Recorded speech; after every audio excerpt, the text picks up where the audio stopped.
જય દ્વારિકાધીશ। મગનલાલ પથારી પર પડેલા પેશાબને ઝડપથી સાફ કરવામાં વ્યસ્ત હતા, જેથી તેમની પુત્રવધુ અને પુત્ર તે જોઈ ન જાય। ગઈકાલે જે પુત્રવધુ મિત્તલ એક નવી બેડશીટ ફેલાવી હતી અને પુત્ર હર્ષદને કહ્યું હતું કે જો તારા પપ્પા ફરી બેડશીટ બગાડશે તો હું તેને સાફ નહીં કરું, ભલે મારે ઘર છોડવું પડે। મગનલાલને કિડનીની સમસ્યાને કારણે ક્યારેક આવું થઈ જાય છે। બિચારા મગનલાલ પણ ખૂબ દુઃખ થયું।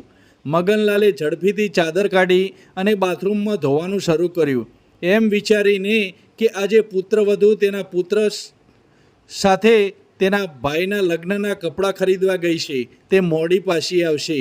દાદાજી ભૂખ પણ લાગી હતી, પરંતુ તેના મનમાં રહેલો ડર તેના હાથને ઝડપી કામ કરવાનું કહી રહ્યો હતો। ચાદર ભીની થયા પછી ઉપાડવામાં તકલીફ પડતી હતી અને તેના શ્વાસોશ્વાસમાં પણ તકલીફ થવા લાગી।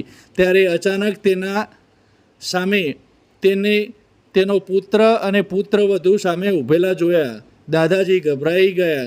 તેણે માત્ર એટલું જ કહ્યું, વહુ, હવે આવું નહીં થાય, મને માફ કરી દેજે। પુત્ર હર્ષદે પિતાને ટેકો આપ્યો અને તેમને ખુરશી પર બેસાડ્યા। પુત્રવધુએ ગુસ્સે થઈ કહ્યું, જો તમારા પિતાએ પલંગ બગાડ્યો છે, તેમાંથી ખૂબ દુર્ગંધ આવે છે, તેને વૃદ્ધાશ્રમમાં મૂકી આવો।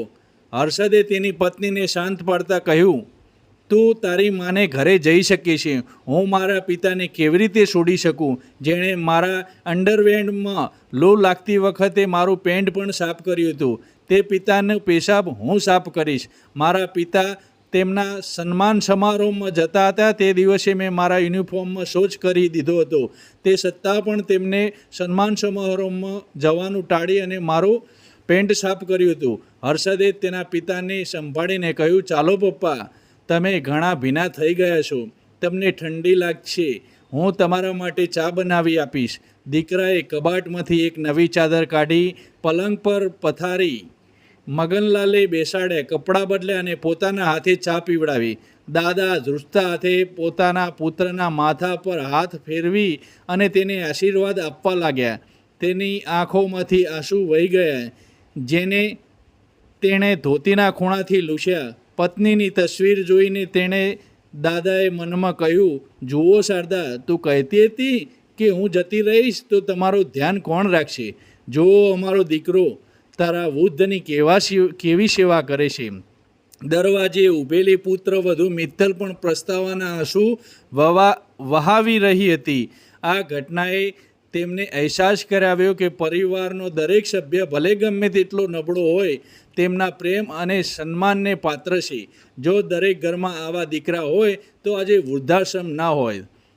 પિતા એટલે પરિવારના માથે લગાવેલો એવો ટફન ગ્લાસ જે મુશ્કેલીમાં ખુદ તૂટશે પણ પરિવારને તૂટવા નહીં દે।